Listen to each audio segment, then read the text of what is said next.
Hai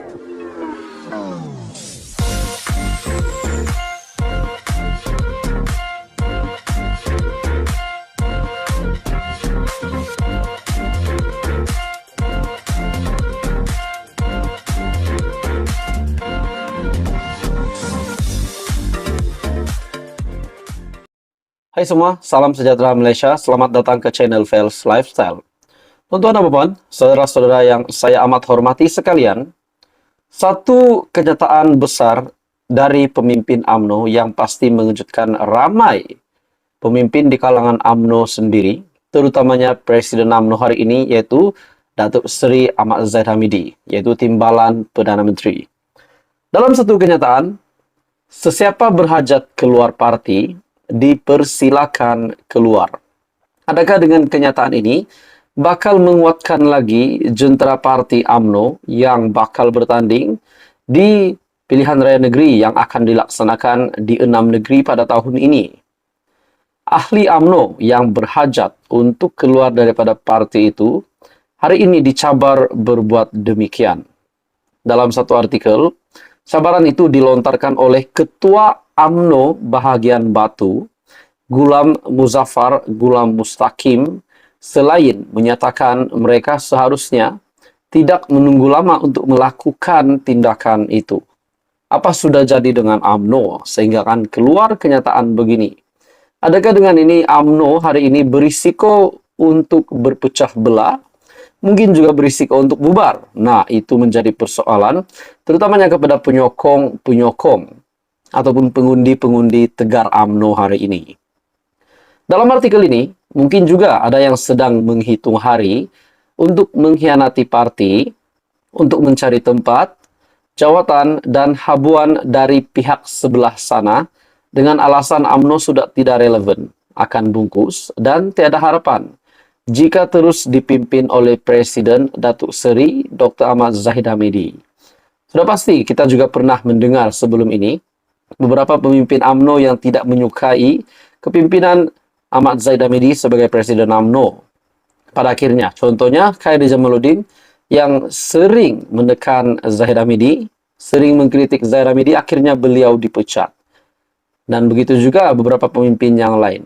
Jadi adakah UMNO hari ini berada di landasan yang tepat untuk menyertai pilihan raya negeri pada tahun ini dengan pimpinan Zahid Hamidi? Nah, jadi ini menjadi persoalan. Lebih-lebih lagi, pilihan raya negeri 6 negeri akan berlangsung dalam masa terdekat.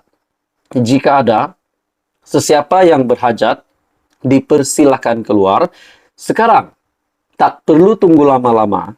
Katanya ketika membahaskan ucapan dasar Presiden pada Perhimpunan Agung UMNO, PAU 2023 di Dewan Merdeka, tambah Gulam Muzaffar, sebagai pemimpin baru, beliau melahirkan rasa sedih melihat nipisnya nilai dan jati diri mereka dalam perjuangan parti. Persoalannya, tuan-tuan dan puan, kalau benar ada beberapa pemimpin yang bakal keluar dari UMNO, mungkin bukan sekadar pemimpin, bukan sekadar ketua, bukan sekadar bos, tetapi ahli parlimen UMNO hari ini yang keluar dari parti karena tidak menyukai pimpinan Presiden UMNO. Adakah dengan ini mereka yang perlu keluar ataupun Zahid Hamidi yang perlu digantikan? Nah, itu pun menjadi persoalannya juga, tuan-tuan dan puan. Katanya Ahmad Zahid dan kepimpinan baru parti itu seharusnya tidak merangkap atau merayu kepada mereka yang telah mengkhianati perjuangan UMNO. Ada yang nak keluar sekejap, keluar lama, atau keluar terus, biarkanlah. Kita move forward dan terus fokus dengan ahli-ahli yang masih setia, seperti yang berada di dalam Dewan Keramat ini, yang kita anggap sebagai pejuang parti sejati, untuk kita bersama membina parti yang telah rosak.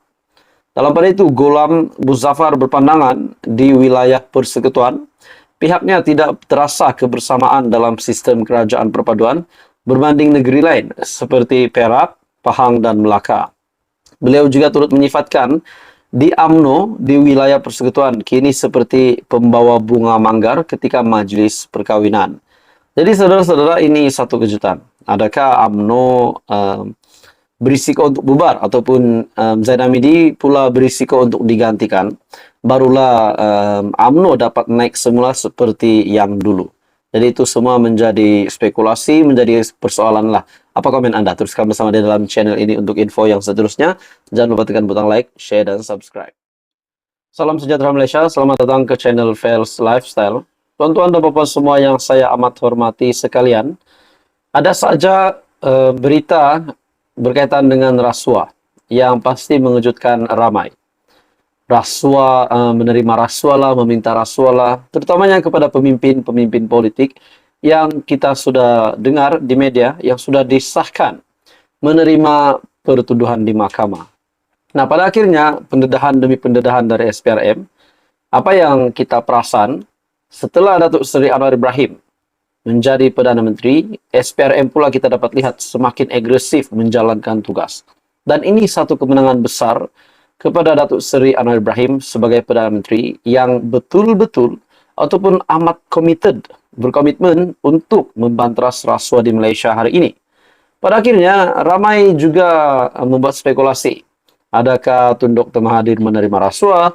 Adakah Muhyiddin benar-benar menerima rasuah? Adakah beberapa pemimpin yang lain juga yang terkenal pun pernah menerima rasuah? Hari ini, saudara-saudara, berkaitan dengan satu lagi isu rasuah yang pasti buat ramai panas telinga. Akhirnya, pengakuan yang mengejutkan dari seorang pegawai maritim. Beliau mengaku terima rasuah dari pemilik bot.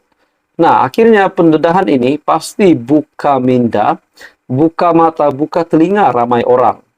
Adakah banyak lagi di luar sana mereka yang diberikan amanah, mereka yang diberikan tanggung jawab, masih lagi menerima rasuah, masih lagi meminta rasuah, masih lagi aktif dalam membantu mereka, membantu pihak-pihak yang tidak sepatutnya melakukan sesuatu, tetapi dengan suapan duit, dengan sogokan uang, mereka dibenarkan, disebabkan mereka dibantu oleh mereka yang mempunyai tanggung jawab, mempunyai amanah, mempunyai kuasa.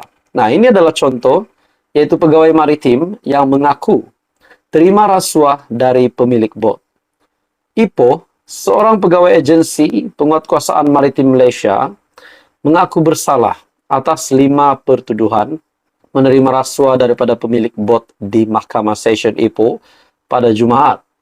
Tertuduh Kamarul Nizam Muhammad Din yang berumur 49 didakwa melakukan kesalahan itu di antara tahun 2017 sehingga tahun 2021 semasa bertugas sebagai pegawai di Zon Maritim Kuala Perlis. Mengikut pertuduhan, dia telah menerima rasuah daripada pemilik bot dan runner di sekitar negeri Kedah dan Perlis dengan nilai keseluruhan RM8,000 sebagai balasan bagi melindungi dan tidak mengambil tindakan undang-undang ke atas bot-bot nelayan yang melakukan kesalahan di bawah Akta Perikanan 1985. Jadi bagi saya, ini pasti mengejutkan ramai pemimpin-pemimpin di Malaysia, terutamanya pemimpin politik. Adakah ini juga pasti mengejutkan kepada beberapa nama pemimpin politik di Malaysia hari ini yang juga pernah dituduh terlibat dengan rasuah. Apa yang kita tahu, Datuk Seri Anwar Ibrahim sebelum ini pernah membuat kenyataan bahwa Tun Dr. Mahathir Mohamad pernah mengaut kekayaan.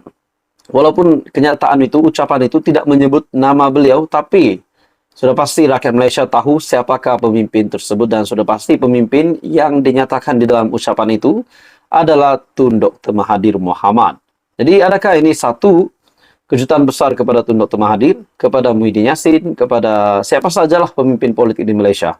Akhirnya pegawai maritim mengaku terima rasuah dari pemilik bot. Apa komen Anda? Teruskan bersama di dalam channel ini untuk info yang seterusnya. Jangan lupa tekan butang like, share, dan subscribe.